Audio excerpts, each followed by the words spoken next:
Okay done. 2013 batch commandos ఐ డూట్స్ టీఏలు డిఏలు ఎస్ఎల్ఎస్లు ఇవ్వనందుకు జగన్ సర్కార్ మీద నాకు మండి టీడీపీకి ఫేవర్ గా సింహ సినిమాలో నో పోలీస్ పవర్ఫుల్ డైలాగ్ చెప్పడం జరుగుతుంది. విని కుత్తలాడండి. Dialogue start camera action. PSPK నువ్వు నందా అయితే నేను సిద్ధార్థ రాయ్.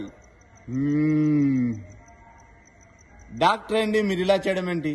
ఓ పేషెంట్ బాడీలోనికి వైరస్ ప్రవేశిస్తే డాక్టర్ గా దాన్ని ఎలా చంపేస్తానో సమాజం మీదకి వచ్చే వైరస్ ను కూడా ఓ పౌరుడిగా అలాగే చంపేస్తాను. పోలీసులో మేమున్నాంగా, యాక్షన్ తీసుకుంటాంగా. పోలీస్ ఎక్కడ? కల్తీ జరిగిందని నిలదీసిన రైతును అదే కల్తీ మందు నోట్లో పోసి చంపేస్తే నో పోలీస్.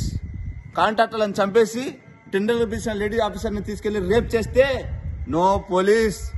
ఇదేంటని ఎదురు ప్రశ్నిస్తే దారుణంగా చంపేసినప్పుడు నో పోలీస్.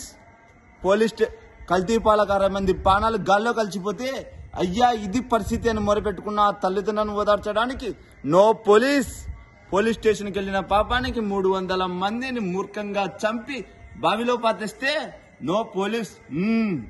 అప్పుడు లేవని నోరు ఆఫ్టర్ ఓ క్రిమినల్ రాజారెడ్డిని చంపితే లేస్తుందే.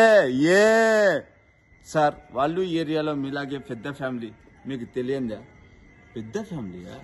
మాలాగా వద్దో. ఫ్యామిలీ చరిత్ర గురించి మాట్లాడొద్దు ఎస్పీ. చరిత్ర అంటే మాది. చరిత్ర సృష్టించాలన్నా మేమే, దాన్ని తిరగ్గా రాయాలన్నా మేమే. రాజారెడ్డి నుంచి జగన్ వరకు వీళ్ళంతా బ్లేడీ ఫూల్స్, మొరగా జాతి. నో మోర్ అగ్నేష్ ఎస్పీ గారు, మీ దగ్గర తేడానికి ఏమీ లేదు. క్లియర్ గా చెప్తున్నా, తప్పు చేసిన వాడిని చంపేయడమే. No police. Guns are made of rules but not స్వాడ్.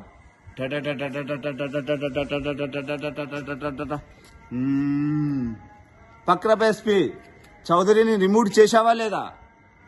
Jagan గారు మీరైతే అన్యాయం చేసినప్పుడు చూసి చూడనట్టు పొమ్మన్నారు. అతనైతే క్లారిటీగా అసలు చూడొద్దంటున్నాడు. మీ శ్రేయబ్లాస్ గా మాట చెప్తాను సార్. నా సర్వీస్ లో నేను కర్నూలులో పనిచేశాను, అనంతపురంలో పనిచేస్తున్నాను. చాలా మందిని చూశాను. ఫస్ట్ టైం ఓ సింహాన్ని చూశాను సార్. నరసింహాన్ని చూశాను సార్. ఉంటే జాగ్రత్తగా ఉండండి, లేకపోతే వెంటనే పిఆర్సీ ప్రకటించి పారిపోండి. వీలైతే